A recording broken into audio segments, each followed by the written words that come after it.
In the quiet corner of Maple Ridge Estate, the neighbors always said the same thing about the Okoys. They argue, but couples argue. Nothing serious.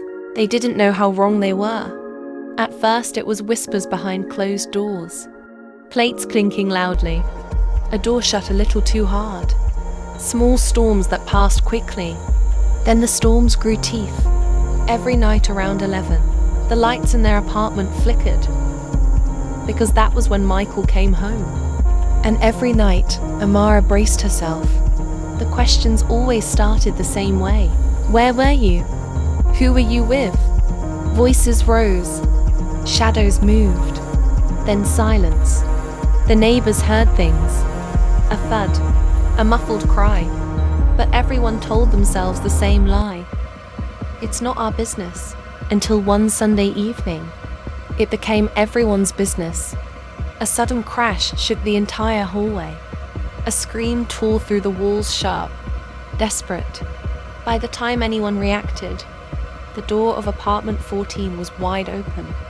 Inside, Amara lay on the floor, barely conscious. Michael stood over her, breathing hard, like a man who had crossed a line he couldn't step back from. For once, the neighbors didn't stay silent. They called the police. The officers arrived fast. Michael tried to explain.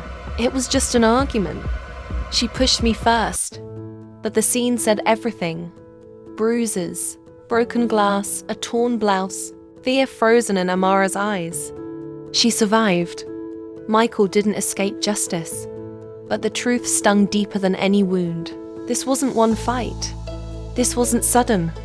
This was years of ignored warning signs.